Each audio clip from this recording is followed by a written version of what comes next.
డబ్బులు ఎవరికి ఊరికే రావు అని ఎంత చెప్పినా అసలు అర్థం చేసుకోరు వాళ్ళ కొందరైతే మిత్తి ఎక్కువిస్తామని నమ్మించినా పెట్టుబడికి డబల్ లాభం అని ఊరిచ్చినా కథమే ఉట్టిగానే బుట్టల పడిపోయి మోసపోతా ఉంటారు. అగో నంద్యాల జిల్లాలో ఒకటి గట్నే ఉత్తుత్తి బ్యాంకు పెట్టి ఎట్లా పంగనామం పెట్టిండో చూస్తే పర్షానవుడు పక్క. అచ్చం వినోదం సినిమాల ఉత్తుత్తి బ్యాంక్ సీన్ లెక్కనే ఉందిగా. నంద్యాల జిల్లా కోవెలకుంటలో జరిగిన జనని మహిళా బ్యాంకు పేరు మీద జరిగిన మోసం ముచ్చట.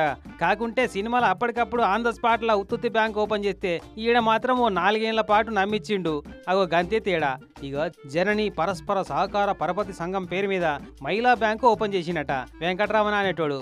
కోవెలకుంట్ల మహిళా సంఘాల ఆడోళ్లను పట్టుకొని ఎక్కువ మిత్తి ఆశ పెట్టి లక్షల డిపాజిట్లు జమ చేసుకున్నట. ఇక వాళ్ళని చూసి ఇంకొందరు, వాళ్ళని చూసి మరికొందరు అట్లా కోట్ల రూపాయల డిపాజిట్లు పోగేసుకున్నట 4 ఏళ్ల సంధి. ఇక అందుకెళ్ళి అక్కరున్నోళ్లకు జరంత ఎక్కువ మిత్తికి అప్పులు ఇచ్చేటోడట కూడా. నంద్యాల, బనగాలపల్లె, చాగలమర్రిలా ఇంకో 4 బ్రాంచీలు తెరిచి ఆడ కూడా సేమ్ అట్టనే డిపాజిట్లు గుంజినట.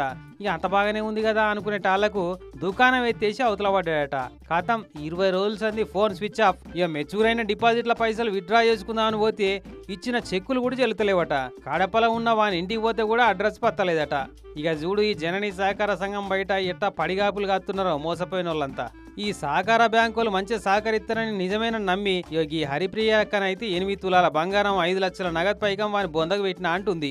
ఈ వెంకటరమణ నాది 8.5 తులం బంగారం మేము ఇచ్చినాం సార్కి.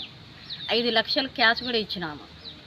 ఏమంటే వడ్డీ ఇస్తాము, మా పిల్లలకి చదువులకి పనికి వస్తుంది అని ఆశతో మేము 5 లక్షలు క్యాష్ ఇచ్చినాము. ఇప్పుడు ఫోన్లు ఎత్తడం లేదు. మేము ఎవరిని అడగాల, ఏం చెప్పాలా మాకేం అర్థం కావడం లేదు.